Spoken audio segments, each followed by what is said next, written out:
All right, folks, we are just about to get started here. I want to say good afternoon to all of you and welcome to Recovery Live. C4 Innovations is thrilled to bring you another Recovery Live event. And we're going to continue to just keep bringing the top tier speakers, these interesting and challenging issues and the, often the very creative strategies that help peers and non-peers alike in improving the lives of others experiencing behavioral health challenges. Next slide, please. And we at C4 Innovations, C4 for short, we are really committed to advancing recovery, wellness, and housing stability for people who are marginalized. We're also committed to reducing disparities and achieving equitable outcomes. And we engage and we support and we partner with service organizations, with communities, with systems, and we do all that to develop and implement research-based and evidence-based solutions that are always person-centered, recovery-oriented, and importantly, trauma-informed. You can learn a lot more about the work C4 does simply by visiting our website at c4innovates.com. And don't forget to follow us on Twitter, Facebook, LinkedIn, and YouTube if you're so inclined. Next slide, please. And today's Recovery Live events are just like all of those in the past. They're very interactive, and you engage directly with our speakers and each other through the live chat box. The speakers are going to share some of their initial thoughts, and then they're going to answer some questions that all of you are going to raise during this event. The audience members are in a listen-only mode, and you can introduce yourself, you can pose questions, you can share ideas, resources, links, whatever you need, right into our chat box. And if you have a tech issue, can't hear, any tech difficulties, let us know in that chat box. And one of our tech support will be right with you to try and resolve your challenge. If you would like to send a private message to the host, please be sure you use the drop-down arrow and then you select all panelists in order to get your message directly to them. But we really want you all to participate in the chat that, to the extent you really feel comfortable. So to do that, you have to make sure that you select hosts and attendees. And I believe that's the default setting anyway. And that way your message goes out to all of us in the event. And to access chat, just click on the word chat on your screen and that chat box will pop out. You can resize it a little, then click and drag it to the side. So it's still there, but it stays kind of out of the way of the other content. Next slide. Today's event's going to last about an hour. It is being recorded, and the recording link is going to be shared with all people who have registered for this event. It's also going to be available on the C4 YouTube channel listed on the slide. And if, as you are listening to this content, you feel your organization may need technical assistance around this or any other topic, please email us at training@c4innovates.com. We're really happy to discuss your needs. We'll brainstorm strategies and possible solutions, and we'll work together with you to determine the best technical assistance available to meet your needs. Next slide, please. The other thing I just want to share really quickly before we get too far on and into the presenters is that there are some resources. I'm going to remind you all of this as we close today too, but there are some resources that the speakers have all personally selected, and those resources are going to come out in the follow-up email that we'll be sending at the conclusion of this event. So we'll make sure that those resources end up in your hands. And we hope you find them as valuable as we all did too. So I mentioned earlier that C4 and Recovery Live events, we really work to bring you top tier experts and speakers that will provide their input and expertise on a whole bunch of different topics. And today is really, again, no exception. I feel like we're really fortunate to have just some amazing presenters with us today. And they're really, their focus is going to be around addiction recovery in the context of family. All three speakers have some very interesting lived experiences, And they're going to bring some unique perspectives to today's discussion. And as such, I'm really pleased to introduce them all. Natalie Delgadillo, a rehabilitation coordinator from the Center for Success and Independence in Houston, Texas. Kathy Wright, who is the executive director for the New Jersey Parents Caucus. And finally, Ruth Colón-Wagner, who is the director of training and development for the New York Association of Psychiatric Rehabilitation, otherwise known as NIAPRS. And Ruth will get us all home. So on to what you're all here for. Let's get us started. And today I'm going to do this a little differently. I'm going to pose an opening question for all three speakers to respond to. And then I've got one follow-up question for each speaker. So please be sure to add any questions that arise for you into the chat box. As we're going to move into Q&A after all three speakers have shared their initial thoughts and responded to that one follow-up question. So with that, here we go. Natalie, Ruth, and Kathy, if you could share only one important issue, perspective, opinion, or thought about why this particular topic was important enough for you to give up all the other things you would be normally doing today, and then agree to speak to our audience about this, what would that one thing be? Natalie? Hi, guys. I'm happy to be here. So I would say the importance of being here for me today and to be of service to everyone else is just, I think my family and I have been through such an amazing transformative journey that in the beginning seemed like was not possible to make as much progress as we did. And I think experiencing that in myself, I can only think of wanting to share that, right? That there's hope for other families. Sorry, my Siri just turned on. So, yeah. So, Natalie, understanding that this is, something that's passionate for you and that it was transformative for your family. Let me ask you this. If there was one thing you could make changes to or request that somehow something different happened in the process of your family healing, what would that be?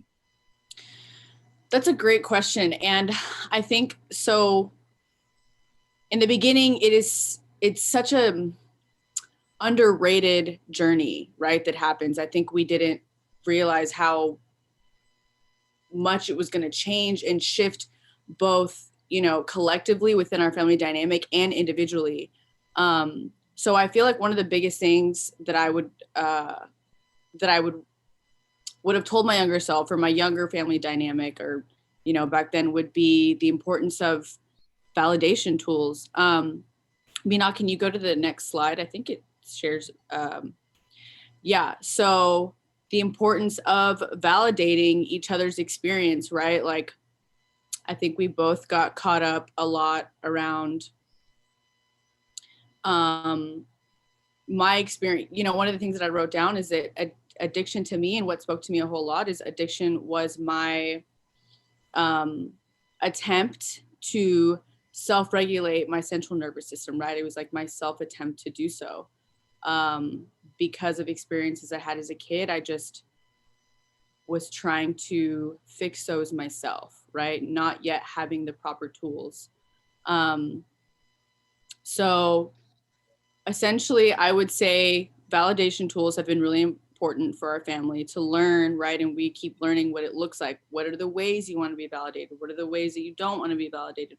At what times? And then, do you want me to just listen, et cetera? Also, something that was really important that I would have said is like, I was doing a lot of work, right? Like, I think I became the center of attention, whatever, in the family.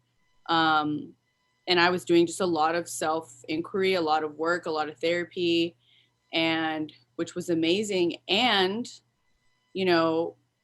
it is a family system. It's the whole family is recovering, not just one person, you know. And I think I would have requested, or in some wonderful way to say, like, I think it would have been good for my family to have done their own work. They eventually did, but definitely be in their own therapy, in their own work, in their own space of like, what does it mean? Like my role, not just as a mother, not just as a brother, not just as a grandmother, but like as an individual, right? Like, and the other thing that's been super helpful in our dynamic is, you know, there's been times where each of us kind of have taken turns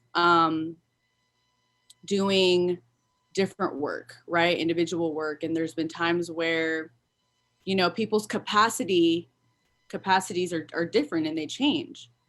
And the most loving thing that the biggest part was between my mother and I, is where most of the work occurred. So the most loving thing she did was have the capacity for me to say, hey, Mom, I'm working on some family of origin stuff right now, right? Like where, you know, as a kid, I know that my mom did the best that she could. As a single mom, as a Latin woman, as a widower, I mean, she did the best that she could, and she did a darn good job. And because there was, my father passed away when I was younger, and because of that, you know, that is a big, you know, unfortunately, how do you, you know, it's difficult to deal with, you know, roles are shifting. Mom is breadwinner. How is she getting enough emotional attention? Am I, you know what I mean? Like there were so many moving parts, and it is totally understandable that some things were missed, you know, and it's it was a big grieving process for many years. And in some ways still is. So it's been wonderful for my mom to be loving and respectful when I'm like, hey, Mom, working on some family origin stuff. My capacity's like not all that great right now. Let's check in. And then, you know, I need a little bit of space and time. And same thing for her, where she's, you know, done some work and I've called her, Mom, what's going, you know, what's up, you know, and she's like, sweetie, like, I'm going through some stuff right now. I'm going through some work. Like, can we check in a, you know, a few days or in a week? And so that's been really incredible. And I will say that I think looking back now, one thing, you know, I do a lot of work. I've done a lot of work in therapy, which is incredible. I think everybody should be, you know, should do that. It's worked wonders for me and my family. And one thing I think I realized is that because I lost my dad at such a young age, there was so much that was happening on a visceral and sensational level. I didn't have the language at 2 years old to communicate, hey, why is everyone down? What's happening? Or, hey, can somebody comfort me? Or, hey, you know what I mean? Like, I didn't have the language. All I had in my body was sensations. So as an adult, I see now how like, or let me go back a little bit. As a teenager, it was my way, you know, using drugs and alcohol was my way to just be like self-soothe, right? And emotionally hold space for myself, because that wasn't modeled to me, and I didn't know how, because everybody was very occupied, you know, managing their own trauma and emotions around the loss of my father. Understandably, right? That's huge. So whenever, you know, thank God for the program and for, you know, recovery, because as soon as I got sober, it's like all of the things that I hadn't worked on and all of the things that that I, you know, was the reason as to why I felt the need to self-regulate so obsessively often, were waiting there for me to take a look at and to work on and to acknowledge. And it was painful. It was messy. It was confusing. It was raw. And The other thing I will say, I cannot believe I forgot to mention this, but my mom's dedication to having, there was a lot of tough love that went on in the beginning, you know, where, you know, times in the family she was singled out. Everybody was like, you know, you need to leave her alone or whatever. But my mom loved me so much that she was like, no, I'm not gonna, I know what to do. I'm talking to professionals. I'm reading the books. I'm reaching out to, you know, clinicians, and this is what I'm going to do. And I'm so glad that she was so determined, and she was so unwaveringly, like, had so much love for me and wanted the best for me and wanted me to be empowered. So it's been an incredible journey. My relationship with my family is ever growing and loving, and we laugh and we dance and we have a lot of really amazing times together, and it's a big difference. So thank you guys so much for having me, and I can't wait to hear what everyone has to say. Natalie, that was just fantastic. Thank you for sharing, because some of that's, you know, hard stuff to share. It just is, you know, and it's just I mean, beyond encouraging to listen to you talk about how you repaired your family dynamic and yourself and your, you know, the people that were important to you within your family in a way that you are all still together and you are all sort of moving through recovery together. And it's, you know, it's tricky. As you said, it's messy, it's raw, it's tricky. But it's an amazing accomplishment when you're able to do it. So let me check in with Kathy and Ruth.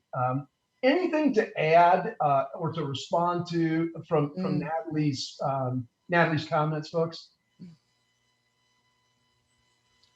Wow. What a wonderful experience, and that you're so thoughtful and so close and tight knit with your mom. I mean, it's a beautiful thing, and you've gone through so much. You clearly explain the resiliency that's going on in your family. And thank you. Very beautiful. Yes, Natalie, thank you so much. I was thinking to myself as you were talking, I was like, oh my goodness, you've just touched upon everything in the She did. yeah, everything in the entire, we're done. We can go home. Yeah, I'm just kidding, but no, it was amazing.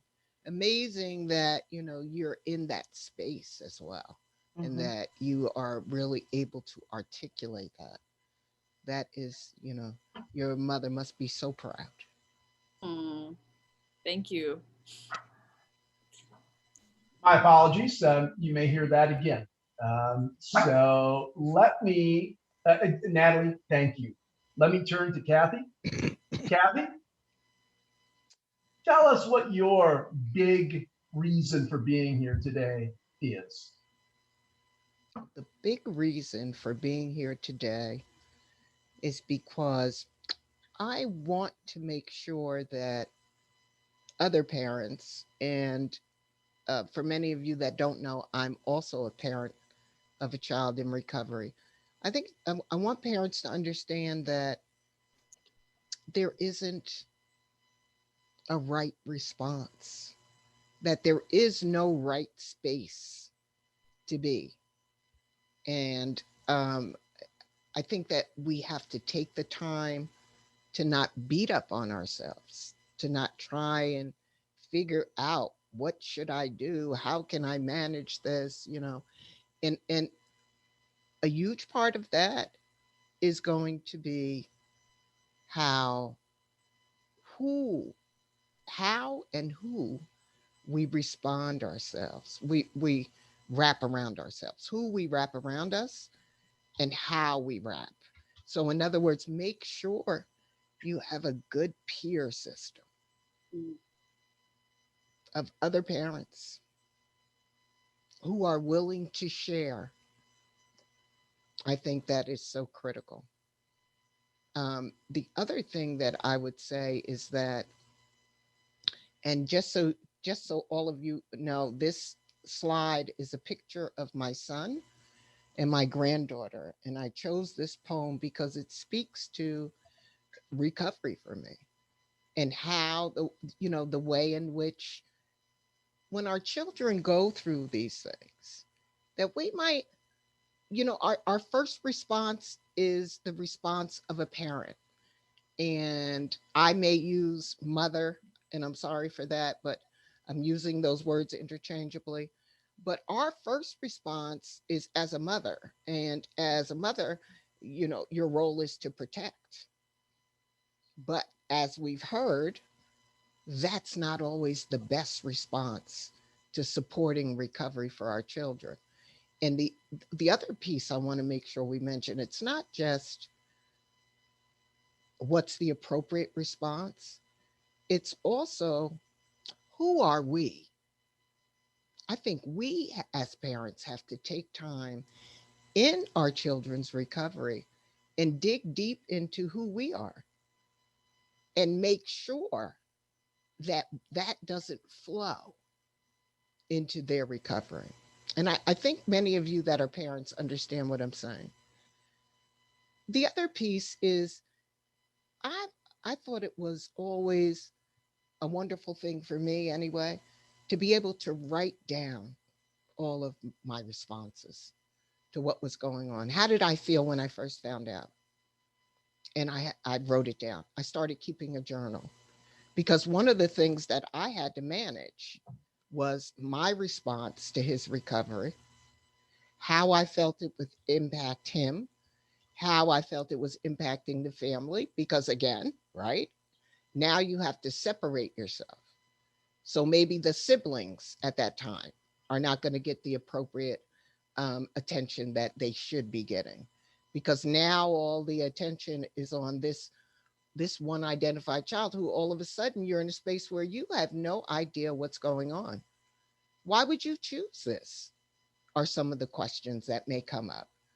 Why would you do this? Right? Then some parents, we ask ourselves, is this genetic? And of course, we're going to always blame it on the opposite parents. Is this your father's side? Right? And I said that to give everybody a chuckle. But we go through all those things because that's who we are. We are, when it comes to our children, when I do training for parents, I tell them, you are the principal investigator. You're there to figure out what is going on and to share that with their team of professionals. That's your role. That's your job. You're an educator. You're an investigator. You're the PI, right? You're the evaluator. Your job is to see. And so all of a sudden, something like addiction hits you. And many of us don't have any backdrop for that. We don't have any place to go where we could say, yeah, we've been through this before.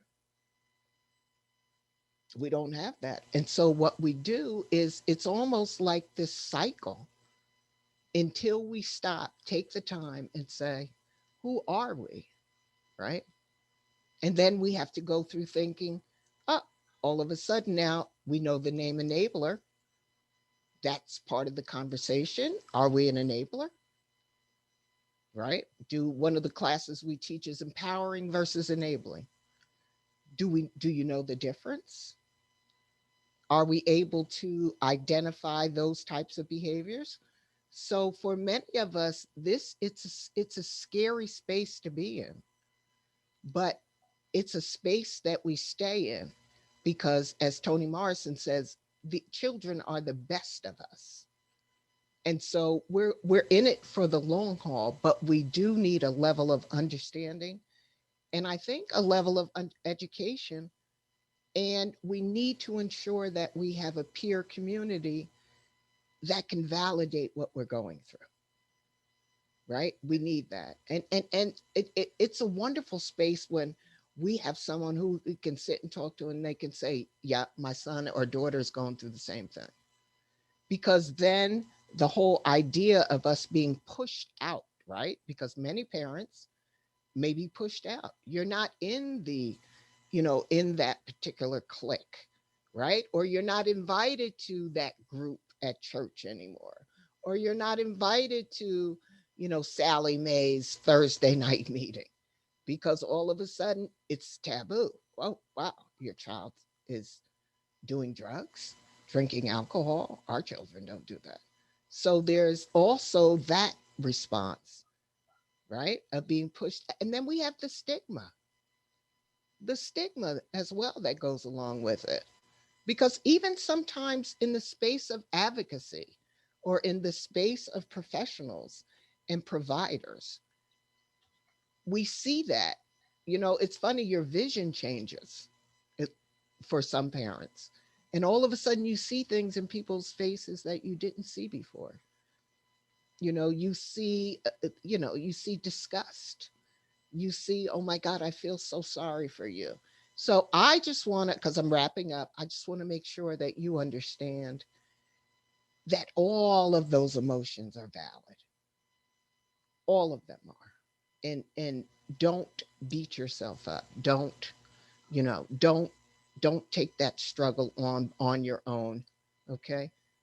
Make sure that you find that village. All right. And Kathy. thank you so much. Oh my gosh. Listen, I have the chills just listening to you, because thinking about Natalie's conversation about validation, what you just said, and as a parent with children in recovery, in active addiction, and as a parent in recovery, all those things have resonate with me, and they're all really accurate. I want to follow up with one question. And Sure. as a mother of a child who really struggles with substance use challenges, we all know just almost too well how this situation permeates all the family, Yeah. its members, and the memories in the family, every piece of our existence, as we really struggle to figure out how do we support our children in this type of journey. And it's a question in understanding that we're going to ask ourselves over and over, and we're going to second guess ourselves over and over until we are finally left with this question. And I just had this question last night posed to my wife, and here it is. Have we done enough? What do you say to that, Kathy? And then I'm going to turn to Ruth and Natalie and just get their opinion as well. Two things I'm going to say to that. The first is,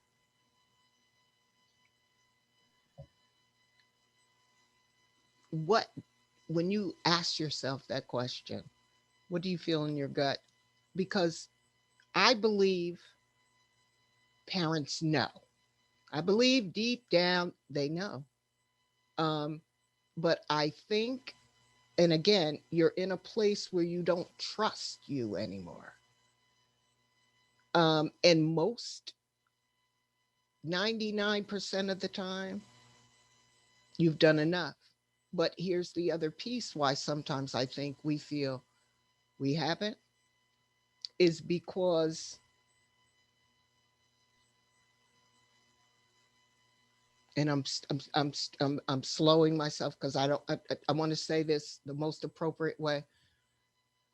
When recovery comes, and this is my belief, when recovery touches your family, when addiction touches your family, let me say it like that. When addiction touches your family, it is through recovery that the trauma boils to the top. And so, as long as that one person is actively using drugs or alcohol, the focus is on them, not the trauma.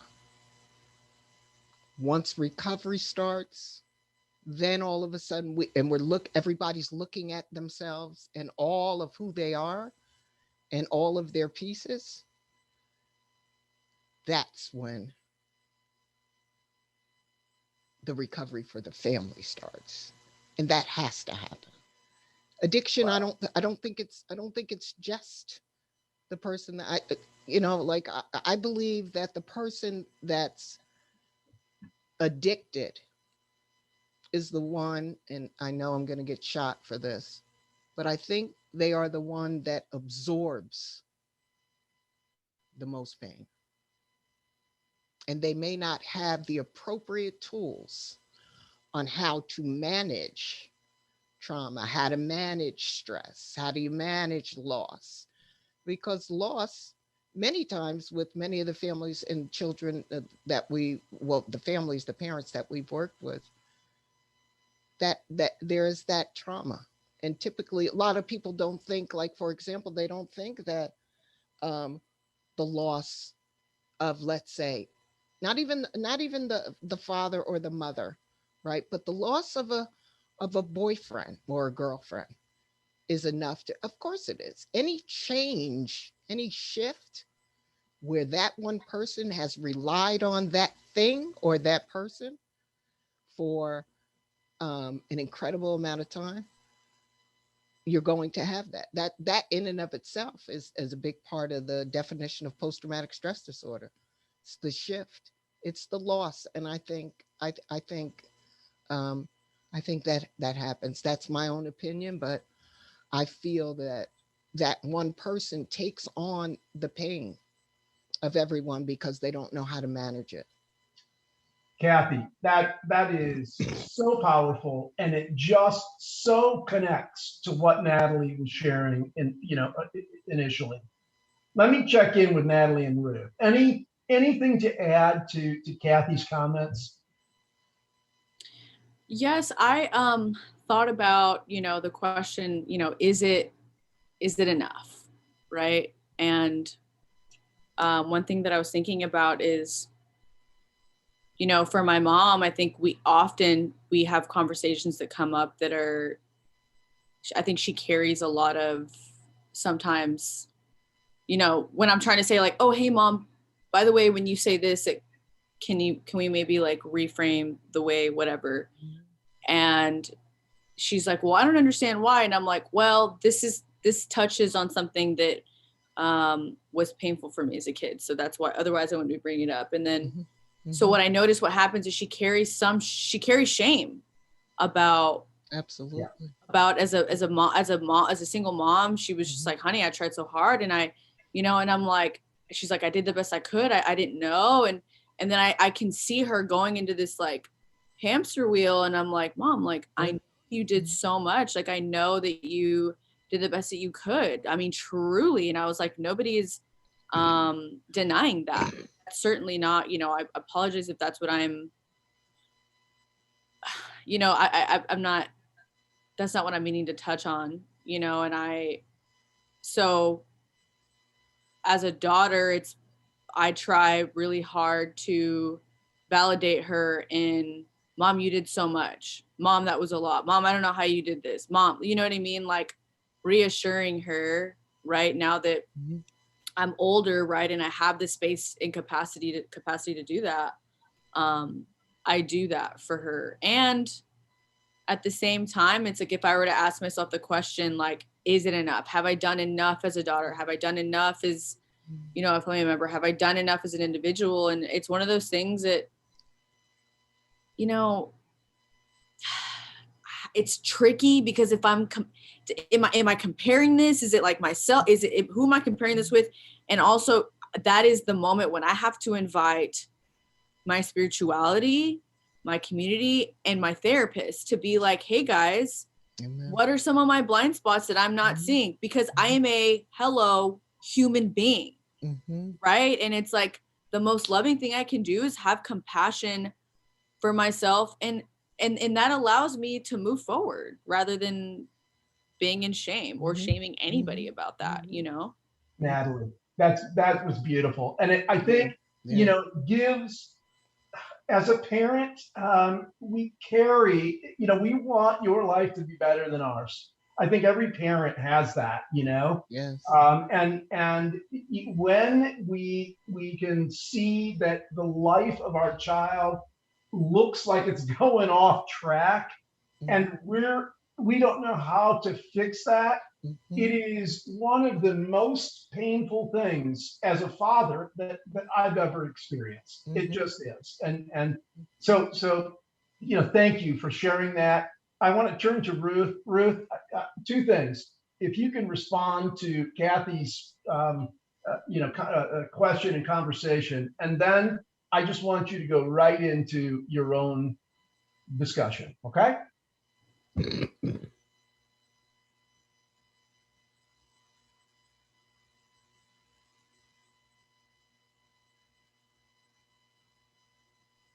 Ruthie, you're on mute. That question, Kathy, that you were asking yourself, what can you do? And I was like, yes, what can you do? That's my question over and over and over again. Mhm. And Natalie, I mean, your response, it just made me realize that my situation here, we're much younger in our process, our recovery process. And I hear you speak, and you're speaking with so much wisdom, and self-reflection and just compassion for your mother, that it's wonderful that you're giving me hope that I'm going to get there. Mhm. Yeah, so thank you so much for that. And of course, Stephen, thank you, and thanks to C4 for inviting me here today. Mhm. And when I first initially was invited, for me it was in my professional capacity. And then I was like, oh no, you know what? I can share this. I've never shared it before openly on a webinar in public, but I think I'm actually ready to share it. And so that was, I can be here professionally, I can be here because of this personal experience. And then I told Stephen, oh my God, I just realized I've got another reason to be here and to share with all of you. So I'm going to take a couple of minutes, if you don't mind, and do that right now. I'm privileged to be a part of this panel, like I said, not because of the field, but because I'm a parent of a young man who for the last 12 years has experienced mental health challenges. It started slowly, and despite all my education and knowledge of interventions, it continued to progress. And not to go too deep into this, as I know many of us share similar experiences, but he's had multiple diagnoses in the past. And currently he's guessed at what his true diagnosis is, but there's no confirming it because he refuses to see anyone. And that's his choice. It is what it is, right? Mhm. So I know many of you out there, parents and family members, can relate to this. There was a time when, as a parent, I could demand that he participate in this or that. But now he's 21, a young man, brilliant and charming and responsible, Mhm. and sometimes in pain. So when he was younger, knowing the system the way I do, I voluntarily placed him in PINS, persons in need of supervision, because he refused to go to school. I called officers to our home on him because he was truant, not because he was hanging out, but because he was in bed depressed. I forced him to see therapists. I forced him to see doctors. Mhm. And by virtue of being his parent, I forced him to take medications that had been prescribed Mhm. until he said no more. And he wasn't that young boy anymore, and I no longer had the same level of control or influence. And Mhm. so my question, Kathy, is what can I do? And so Yes. that was my question over and over again. Mhm. And then I decided that my job had changed. I had to give him the knowledge and the skills to grow into the young, responsible man that I knew that he could become. My only option was to support him and to help him to shape his life, to shape who he was going to be. Mhm. Um, children see our faults much more than we do. So helping him into adulthood wasn't easy, still isn't easy. But the hard thing to admit is that I saw my own faults. And Yes. I remember the things that I should not have done. And I'm sure there are going to be things that I will continue to not do right.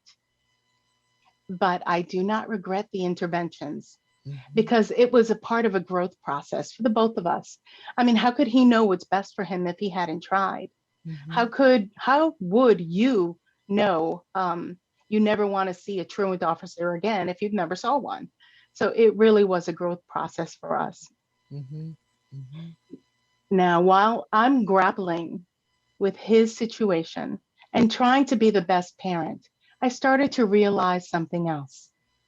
I recognized the signs of depression and anxiety that I'd known secondhand from him and from others. But now it was my turn. Mhm. So it's been 12 years with this depression and anxiety. And the same question popped into my head. What can I do? What do I do? But not about him. Now it's about me. Mhm. My path is different. I welcome treatment. I knew it would be just helpful to me. I was open to it and I'm very grateful to it. And you know, my son's not there yet and he may never be, and that is his path. Mhm. So I don't know if you identify as a family member who also experienced mental health challenges, but I knew that I had to fortify myself if I was to be a parent to my baby. I've been challenged since, and I will continue to be challenged since. Interestingly enough, I've supported my son to find resiliency and recovery, and I'm doing the same with myself every single day. Mhm. One of the things that I want to share with you is mindfulness. Not many years ago, I learned about mindfulness. It alone, for me, will not support my recovery, but it does support my resiliency. I'd Mhm. like to share with you some strategies, and they might help you as you support your family member with their recovery and resilience. And I'm hopeful it helps your own as well. So the quote that we have on the screen is a reminder to me to cherish every moment. If you haven't heard of mindfulness before, essentially, it's an appreciation of the now, this one moment in time. When I first started speaking with you minutes ago, that moment will never come again. What I hope to do is to experience every moment with as much positivity and completeness as I can. So now when I say hi or good morning to my son, I tell my husband, have a good day. When I say, I love you, those statements have changed for me because I find that I mean them more fully. I am more present. At least I try to be more present. I know that I am a work in progress. Abina, can you go to the next slide? So I'm always passionate when I'm in front of anyone that I share with you some strategies to help you. And so here are some mindfulness strategies. And the first one uh, may seem like the most simple, but it really is the hardest for family to do. And it's a recognition that you are in control of feeling better. Think about it. You are resilient, as are your children, your family members. You both have been through a lot and you're here. You're better today than you were yesterday, and you'll be better tomorrow than you are today. Recognize this and be proud of yourself. We can all grow and we can all change, and we really do have the ability to feel better, even when we're each in the middle of our own storms. You may attribute that to divine intervention, luck, your skills, or just like an instant awakening, your own very aha moment. I had one of those. For me, this was when my child asked me to help him with his hair for an important event. And I did. He didn't like it and then proceeded to comb his hair so rough that he had hair all over the bathroom and hurt himself in the process. I wanted to run over and help and take over and wash his hair. I wanted to do something to help make it better. But my aha moment was that he was hurting himself. He was choosing this path instead of taking my recommendation of rewashing his hair. It was really a significant weight lifted off my shoulders. He was still in the bathroom, roughly combing his hair when I had my epiphany. There's not many things in my control, but I am in control of me. When he was done, I told him he looked wonderful, and he did, and to enjoy his event. My aha moment was that I had to take care of me. The next strategy is finding the now. So experiencing the now matters because we cannot bring back the past, but much of our time is spent, much of our time and energy with regrets, heartaches, annoyance. Our conversations are riddled with arguments over what a person did or did not do. or with threats about what one should do or should not do. And our minds are also constantly in the future as well. Instead, mindfulness tells us to find and appreciate the now. We all know about mindfulness. If you've ever heard of the phrase, stop and smell the roses, it's an opportunity to appreciate this moment. The next strategy is breathing. Duh, breathing, we do it all the time, but we're talking about deep breathing. So you can engage in deep breathing anytime you feel anxious or stressed. And the idea is to reduce our cortisol levels, and that is also known as the stress hormone. And by deep breathing, you're reducing the stress hormone and you're invoking our relaxation response. May sound a little hokey, but I promise you, it's proven science. The next is one of my favorite. Stop, think, and decide. So by practicing mindfulness, you teach your brain like a muscle to stop, examine your surroundings, internal and external, and then decide on your next steps. Listen to this. This reduces those unhelpful emotional reactions that can cause a lot of hurt and a lot of pain in our relationships. The next strategy is transactional analysis. And it's a theory based on the idea that we each have 3 ego states that we slip in and out of during conversations with others. The 3 ego states are parent, adult, and child. Basically, unless you are a child, you should never speak like a child. Unless you are a parent, you should never speak like a parent to anyone other than your child. And if you are an adult, speak like an adult. Sounds pretty simple, right? But it gets very, very complicated as each of us dives into these roles in and out throughout conversations without ever really thinking about it. We have to consciously and constantly think about how we will communicate and in which role we're going to be using. Could you go to the next slide, Bina, please? Thank you. So these are transactional analysis strategies to get you and keep you in adult mode. In a normal situation, think about this. In a normal situation, if you didn't know transactional analysis, you may typically respond with an emotional reaction, potentially one that was confrontative and reminded the other person of all the things they've done wrong. Maybe you'd be upset and petulant, angry and ticked off. According to transactional analysis, if you responded in that way, you would be responding in the child role, as if the person you were speaking to were your parent. It's sort of ironically cyclical. You see, they assume the parent role, and then they assume the parent role and treat you like a child, and then you respond like a child, which only then reinforces the parent mode. It is cyclical, but we can do something about it. We can break free from that cycle. So our responses in situations like these really are all in an effort to what? To be seen, to get our point across, to express our frustration, to demand an explanation, to share our distress, and et cetera, et cetera. Sometimes that's all just too much work when you really think about it, for not getting us anywhere. But we can do all this, but we can do all of that all the time. And we do it all the time because we're not thinking about what's coming out of our mouth. We're too busy in our distress. And so we are constantly sitting in our own muck. Now on the screen, there are actually 2 slides there of strategies for you to use.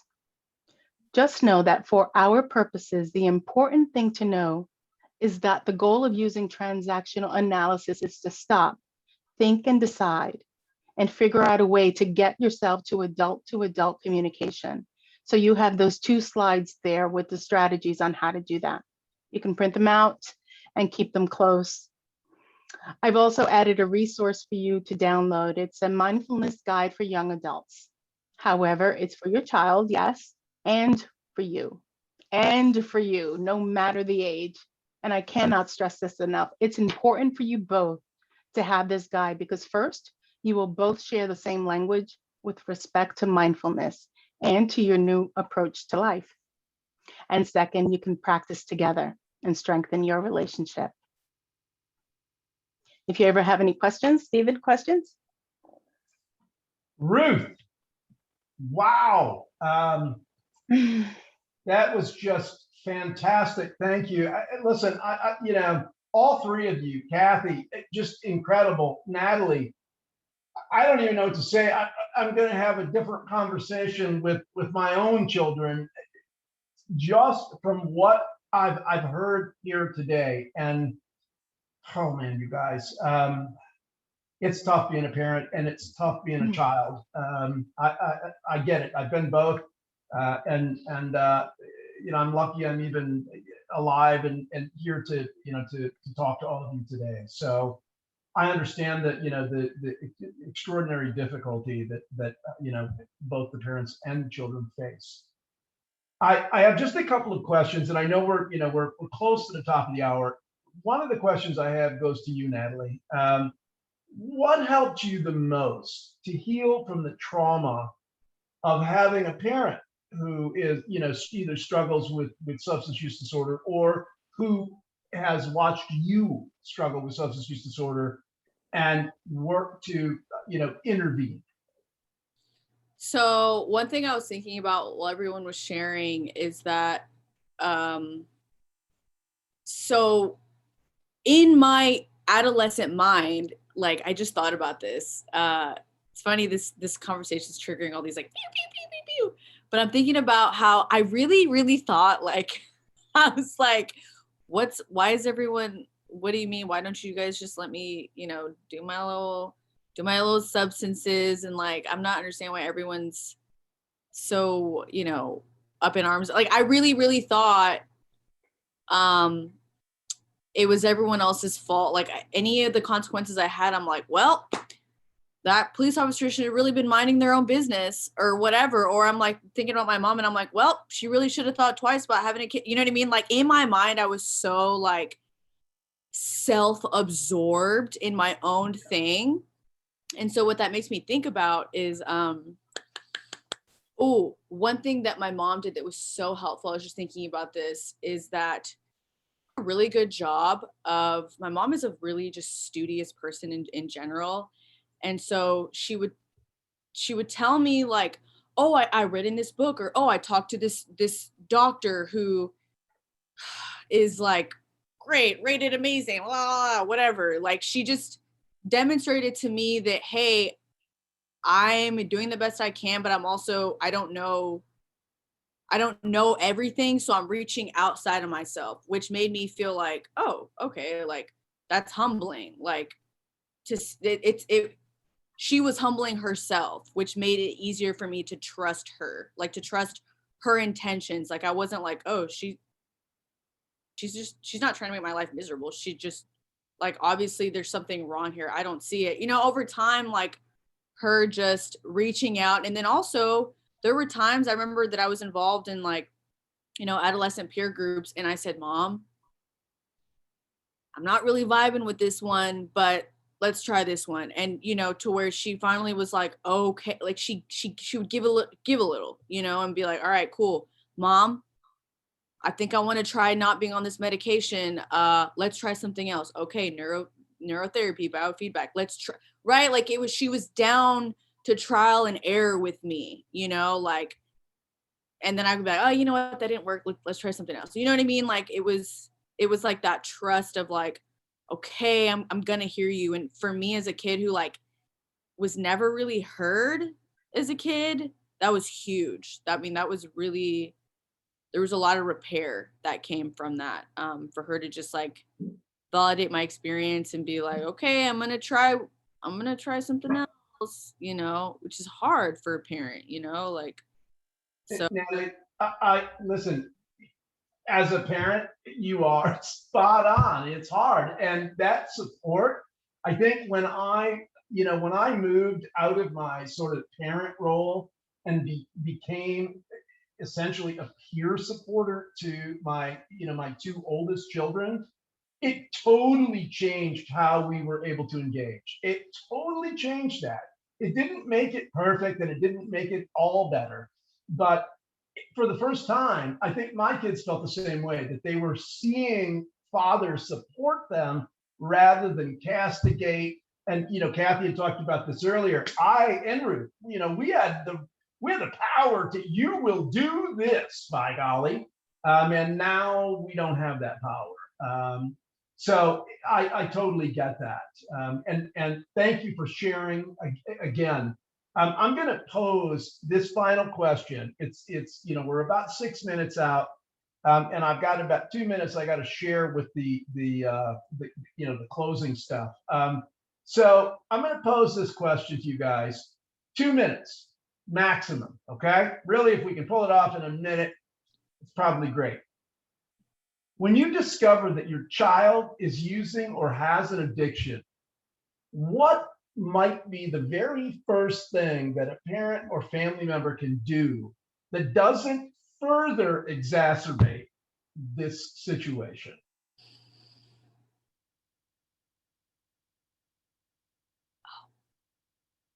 For any, Go ahead, Natalie. Go ahead. Okay, real quick. 60 seconds. Go. Go. So essentially, when it first started, my mom was like, okay, if you want to try this, whatever, be real careful. And she was like, hands off for the first, couple of months that she knew I was like experimenting. And then but when it became a problem, she stepped in. But the fact that she was like, all right, be careful, but if you mess up, I'm gonna step in. So yeah, I'll leave it at that. Got it. And so, Steve, you want to know what is the one thing parents can do when they find out that their child is using, that would finish that sentence for me. I didn't hear that. Will, that doesn't further exacerbate it, that doesn't further make it worse and send the child running out, to heck with this, I'm going to go do my thing. What worked for me was sitting with him and not evaluating, not pressing to, and again, not make it about me. Like, because one of the things as parents, when we talk about our response in that negative way, it is all about us and how we feel. So I try to put my old therapist hat back on and think about, I want to know what it is you're going, and I want to know, like, I want, like, and it's interesting because he'll say, Mom, because you want to know everything about your kids. But I do, like, yes. I want to be there with you, and I want to know, because on the other side of that was probably the most fearful experience I've ever had in my entire life. And my first response was, not to him, was, I can't breathe. I literally could not breathe. Yes.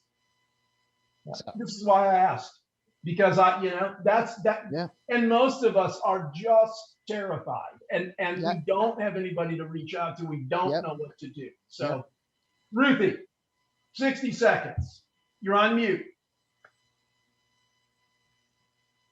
My situation is a little different, but one of the things that is very important for me, I'm very mindful of what comes out of my mouth. So I really do practice the stop, think, and decide. And, I know if I tell my son, do this is what will benefit you, he'll do the opposite. So I have to be very careful in how I word things. And if I'm emotionally reactive, that's just going to trigger him and make life worse. And so I just really, I don't dance around him. What I do is very, very purposeful. And I know that he's going to get the best of me when I'm purposeful like that. That is so beautifully stated. And I know how hard it is to make that happen. So you guys, listen, I thank you, Natalie, Ruth, Kathy. It's been an amazing conversation. And just thank you for joining us all today and sharing all this knowledge and emotion and expertise with the folks here in our audience. And Please, for everybody in the audience today, please just know that we're going to be sending those resources that were mentioned to all of you in this upcoming follow-up email. These are all things that were selected by our speakers today, and I hope you find them useful. We also hope you'll consider joining us for our April Recovery Live, and that's coming April 22nd. We're going to have this really cool discussion around how best to support recovery for individuals who are incarcerated. And we're going to look at and discuss some of the challenges and strategies to overcome those issues related to the impact of incarceration upon the individual's reentry, family, and their community. And now, before you guys all run off to the rest of your workday, because that's what I got to do too, please be aware a link to the satisfaction survey is going to pop up when we close this online meeting room. It'll take less than 3 minutes to complete, and we really need you to give us our feedback. We want the good, the bad, and the ugly. Your comments and suggestions are really important, and what you just experienced with this event was brought to you because of your comments and suggestions of those who've come before you, because we really do listen and we pay attention, and we hope it shows by the structure and the quality of today's event. If you have any additional questions, put them in that satisfaction survey. Please consider reaching out to request training and TA from C4 Innovations at any time at training@c4innovates.com, and sign up for C4's newsletter, training updates, and you'll get more Recovery Live goodness. Thank you, folks, for joining us today. And again, to my speakers, have a great day. Thank you. It was an amazing day. See y'all. Thank you. Bye. Everyone. Bye.